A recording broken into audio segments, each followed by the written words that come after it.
ದಿವಸ ಬಂದಿದ್ದೀವಿ, ತುಂಬ ರಶ್ ಇದೆ, ಹೆಂಗೆ ಹೋಗೋದು ಏನು ಅಂತ ಗೊತ್ತಾಗ್ತಾ ಇಲ್ಲ ನಮಗೆ. ತುಂಬ ರಶ್ ಇದೆ, ಪಾಸ್ ಇದೆ, ಪಾಸ್ ಸಹಿತನೂ ಇಷ್ಟು ದೊಡ್ಡ ಕ್ಯೂ ಇದೆ. ಅದಕ್ಕೆ ವೆಯ್ಟ್ ಮಾಡ್ತಾ ಇದ್ವಿ, ಪಾಸ್ ಸ್ವಲ್ಪ ಕಮ್ಮಿ ಆಗ್ಬೋದು ಸ್ವಲ್ಪ ಅಂತ ಹೇಳ್ಬಿಟ್ಟು ಅಷ್ಟೇ. ಇಲ್ಲಿ ಬಂದರೆ ಇವತ್ತು ಇಷ್ಟು ದಿವಸ ಬಿಡಿ, ಇವತ್ತಿನ ದಿವಸ ಬಂದು ಇಲ್ಲಿ ನಾವು ದೇವ್ರನ್ನ ದರ್ಶನ ಮಾಡ್ಕೊಂಡು ಹೋದರೆ ನಮಗೆ ಸ್ವರ್ಗ ಪ್ರಾಪ್ತಿ ಆಗುತ್ತೆ ಅಂತ ನಮ್ಮ ನಂಬಿಕೆ. ಅದಕ್ಕೋಸ್ಕರ ವರ್ಷದಲ್ಲಿ ಒಂದಿನ ಆದರೂ ಈ ಬಾಲಾಜಿ ಸ್ವಾಮಿ, ತಿರುಪತಿ ವೆಂಕಟರಮಣ ಸ್ವಾಮಿನ ದರ್ಶನ ಮಾಡಬೇಕು ಅಂತ. ಅಲ್ಲಿ ಹೋಗಿ ನಮ್ಗೆ ದರ್ಶನ ಮಾಡೋಕ್ಕಾಗೋದಿಲ್ಲ, ನಮ್ಮ ಕೈಲಾದಂಗೆ ಇಲ್ಲಾದರೂ ಬಂದು ನಮಸ್ಕಾರ ಮಾಡ್ಕೊಂಡು ಹೋಗೋಣ ಅಂತ ಇಲ್ಲಿ ತನಕ ಬರ್ತೀವಿ. ನಾವು ನೆಲಮಂಗಲದಿಂದ ಬಂದಿದ್ದೀವಿ.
ಈ ದೇವಸ್ಥಾನಕ್ಕೆ ಬಂದರೆ ತಿರುಪತಿಗೆ ಹೋಗೋ ಅಷ್ಟೇ ನಮಗೆ ಫಲ ಸಿಗುತ್ತೆ. ಸೊ ಅಲ್ಲಿಗೆ ಅದಕ್ಕೋಸ್ಕರ ನಾವಿಲ್ಲಿ ಬಂತಿದ್ವಿ, ಈ ರಶಲ್ಲೂ ಹೋಗ್ತಾ ಇದ್ದೀವಿ.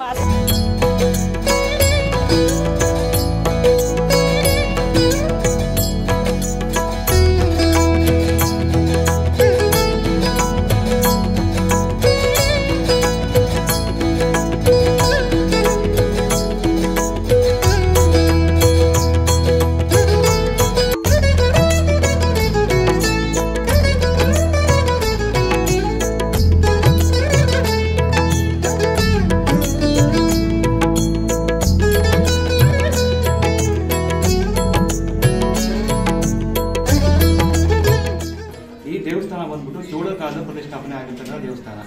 ಅಂದ್ರೆ ಆಗಿನ ಕಾಲದಲ್ಲಿ ಬರೀ ಹುತ್ತ ಮಾತ್ರ ಇತ್ತು, ಅದ್ರ ಒಳಗಡೆ ಈ ಸಣ್ಣ ಒಂದು ವಿಗ್ರಹ ಇತ್ತು. ನೀವೆಲ್ಲ ನೋಡಿದ್ರು ಇಷ್ಟು ಪುಟ್ಟ ಮೂರ್ತಿ ನಿಮಗೆ ಶ್ರೀನಿವಾಸಲ್ಲೂ ಸಿಗಲ್ಲ, ನಿಮಗೆ ಎಲ್ಲ ಹೋದ್ರು ಸಿಗೋದಿಲ್ಲ. ಹಾಗಾಗಿ ಆ ಚೋಳರ ಕಾಲದಲ್ಲಿ ಅವರು ಒಂದು ಊರಿನ ಒಂದು ಇದಕ್ಕೋಸ್ಕರ ಮಾಡ್ಕೊಂಡಿದ್ರು ಕೋಟೆ. ಇದನ್ನ ಕೋಟೆ ದೇವಸ್ಥಾನ ಅಂತ ಕೂಡ ಕರೀತಾರೆ ಇದನ್ನ. ಆ ಟೈಮ್ನಲ್ಲಿ ಕೋಟೆ ಇದ್ದ ಸಮಯದಲ್ಲಿ ಇದನ್ನ ಪ್ರತಿಷ್ಠಾಪನೆ ಮಾಡಿದ ದೇವಸ್ಥಾನ ಇದು. ಇವತ್ತು ವೈಕುಂಠ ಏಕಾದಶಿ ಮಹಿಮೆ, ವೈಕುಂಠ ಏಕಾದಶಿ ಆಗಿರೋದ್ರಿಂದ ಭಕ್ತರೆಲ್ಲ ಬಂದು ಪ್ರತಿ ಜನರು ಬಂದು ನೋಡ್ಕೊಂಡು ಹೋಗ್ತಾ ಇರೋದ್ರಿಂದ ದೇವರಿಗೆ ಇವತ್ತು ಮೇನ್ ಏನಂದ್ರೆ ಸ್ವರ್ಗದ ಬಾಗಿಲು ತೆಗೆಯುತ್ತೆ.